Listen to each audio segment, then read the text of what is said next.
Comme disent les profils Facebook, c'est compliqué. C'est compliqué ce matin, Nicolas, parce qu'il y a un gros coup de semonce contre Facebook aux États-Unis. Il y a 2 plaintes en fait qui viennent d'être déposées par plusieurs autorités américaines. Alors d'abord, de quoi on parle? C'est quoi? Quelles autorités américaines et pour quelles raisons? Pas des moindres, hein. Le gendarme de la concurrence aux États-Unis et 46 États qui déposent 2 plaintes accusant Facebook d'abus de position dominante et exigeant que Facebook cède, et là aussi c'est du lourd, Instagram et WhatsApp. Les 2 moteurs aujourd'hui du groupe.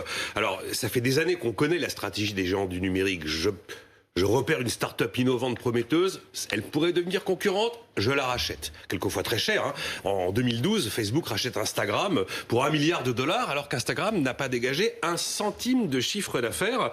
Mais c'est vrai qu'on n'avait jamais eu des menaces de démantèlement aussi fortes au-dessus d'un des géants du numérique américain. Faut pas se leurrer, hein. Si un jour il se passe un truc sérieux sur un des GAFA, c'est aux États-Unis que ça se passera, sur décision américaine et nulle part ailleurs. À quoi va ressembler la suite, Nicolas? Des années de procès. C'est sympa de constater ça, mais il faut le prouver maintenant que Facebook a orchestré l'étouffement de la concurrence pour préserver son monopole. Et d'ailleurs, Facebook a réagi, parle d'histoire révisionniste, en rappelant, et c'est vrai, que la FTC, le gendarme de la bourse, en 2012-2014, a validé sans coup férir le rachat d'Instagram et de WhatsApp. D'ailleurs, pareil en Europe, hein. L'Europe a parfaitement validé. Alors, l'issue est totalement incertaine. Souvenez-vous, en 98, l'Amérique voulait démanteler Microsoft pour abus de position dominante avec Windows. Vous connaissez la suite. Il y a une procédure du Congrès en octobre contre Google. Ça va prendre des années. Il y a des menaces aussi sur Amazon.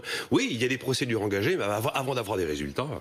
Bon, en fait, d'un côté, on a la toute-puissance des GAFA, qui est évidente aujourd'hui, et puis de l'autre, rien. Rien qui semble pouvoir enrayer cette superpuissance. C'est tout le problème. Aux États-Unis comme ailleurs, on s'est bien rendu compte de l'omniprésence de ces géants du numérique, à la fois dans la vie des consommateurs, à la fois dans la vie économique, dans les habitudes des gens, dans la vie privée même des citoyens. Alors c'est bien de le constater, mais après c'est beaucoup plus compliqué de le prouver et on va en avoir un nouvel exemple.